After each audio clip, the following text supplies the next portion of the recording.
the sky today, and another dunk.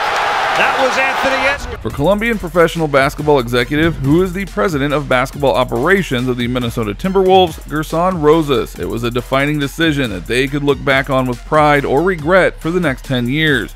Rosas had to study the various ways to justify how Anthony Edwards would be excellent for the Timberwolves.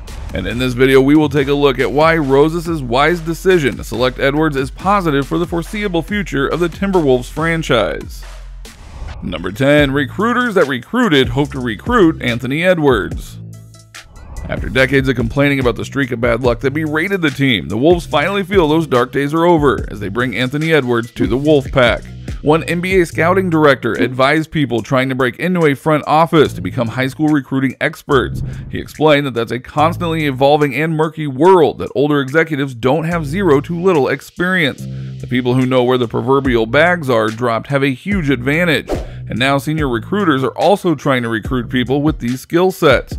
The Wolves executive Rosas had acquired those skills, so he was ahead of the game and already had Edwards on his radar. Plus, the Wolves hired Josh Gershon of 247 Sports, who is one of the most respected evaluators of high school talent in the country. And even though he commissioned the opinions of other recruiters, they all agree that they should surely take the young Georgia guard Anthony Edwards with the first pick. Now he's going to take a deep three. Number 9. Recruiters have many paths to acquire Edwards. Although it was delayed multiple times because of the coronavirus pandemic, Edwards was taken by the Minnesota Timberwolves with the #1 pick in the NBA draft. I feel like when I get over here, I'm going to get emotional, and I'm just blessed beyond measures to be in this situation. And there wasn't a need to overthink their decision.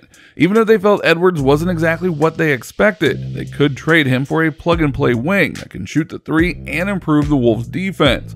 Or they could have traded down, picked up an asset or two, and still get Edwards at the lower pick. Yet their recruitment strategies were not needed. When they had the chance to get Edwards, they did not hesitate.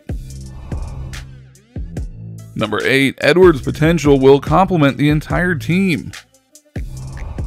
To capitalize on this good fortune, Rosas needed to pick a player who will complement and elevate Towns and Russell, or act as an asset to bring the Wolves that caliber of player. I think the potential is endless. You talk about an individual with his physical features, with his athletic features, with his ability to impact on offense and potentially on defense. Rosas said he ultimately viewed Edwards as head and shoulders, who was above the rest of the class. This was evident as the Georgia product took matters into his own hands during his pre-draft workout with the Wolves.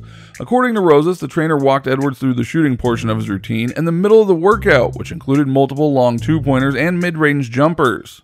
After he was done, Edwards told him to take those shots out of the workout because the analytics-minded Wolves wouldn't want him taking too many of them. Rosas later told reporters Coach Ryan Saunders and I were just sitting on the side of the court. We didn't even say anything, and this is just a simple preview of how Edwards is already a complement to his team.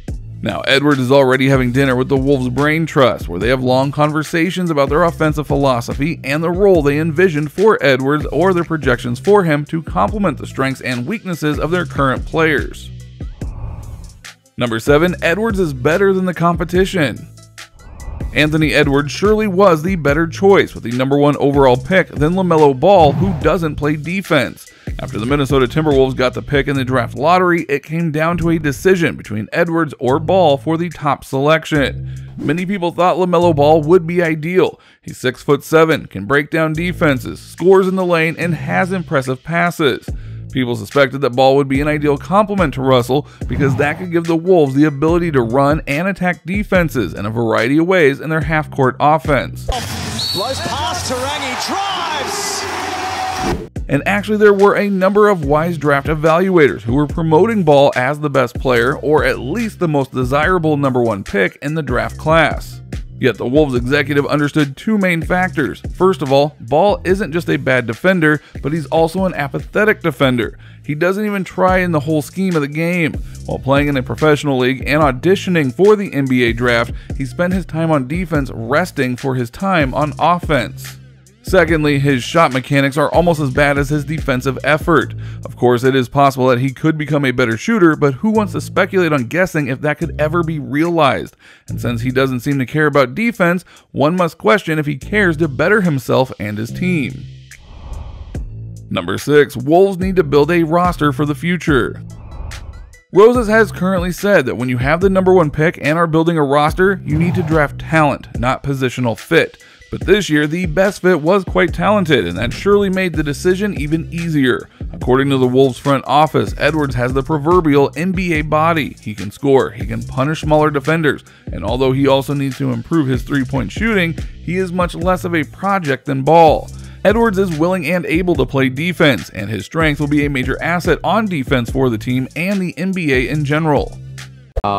We feel like we got something very special here with Anthony Edwards.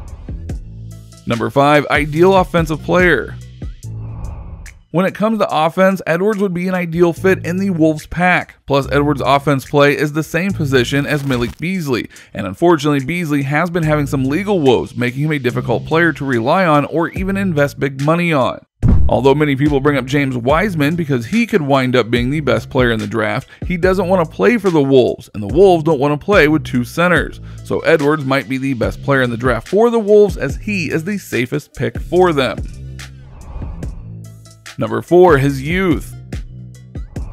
Edwards became the 11th straight one-and-done player to be the #1 pick. He averaged 19.1 points for the Bulldogs. Although a third of the NBA called about the #1 pick, Minnesota ultimately couldn't pass on his top-ranked prospect. Edwards grew up in Atlanta and played one season of college basketball.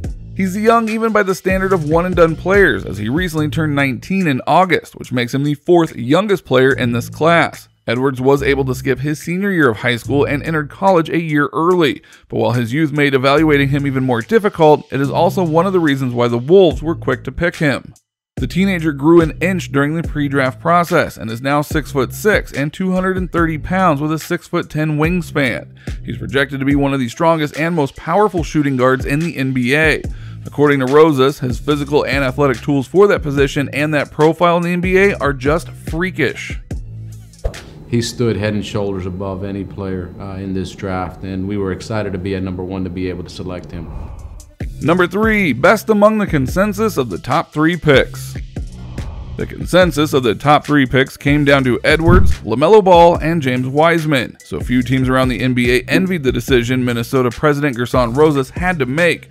However, one fact that made that decision easier was the fact that Edwards is the only one who actually played in a competitive basketball game in 2020.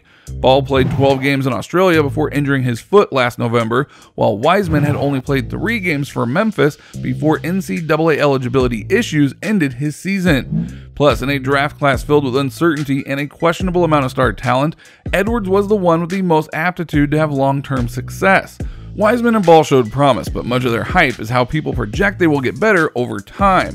The Wolves' head offense understood that Edwards' game translates now, and even more importantly, it will match perfectly with what Minnesota is building.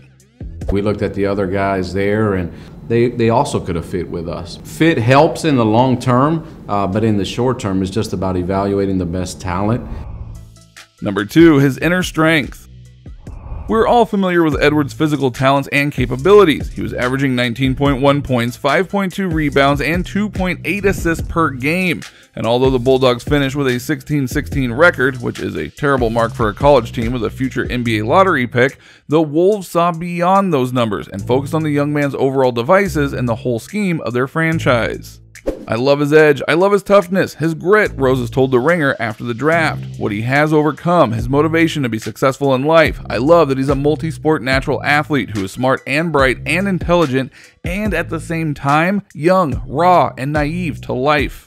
Rosas continued to praise Edwards, stating he was very honest and very transparent about who he is and who he is not. He's a young guy who's got a lot of work to do and a long way to go, and he's very realistic about who he is and the work he has to do. Number 1, versatile on the floor.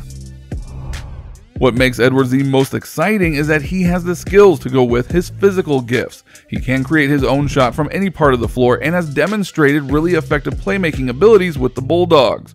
By most accounts, many consider Edwards one of the top pro-ready prospects. His physique is that of an NBA player, and he has versatile skill set that is also made for NBA backcourts. Edwards all the way to the rim! Oh my! As of now, the Timberwolves core consists of Karl Anthony Towns and D'Angelo Russell. The other top 2 options in the draft played those exact same positions, and everyone else on the roster is likely expendable according to recruiters. Edwards fully fits in as an off-the-ball guard that will attack the rim but can also strike from deep range, and this has been a notable weakness for Minnesota Timberwolves. What are some other pros and cons of Minnesota's choice man, Anthony Edwards? Are you in agreement with their overall assessment? Leave your thoughts in the comment section below. Be sure to like, share, subscribe, and ring the notification bell.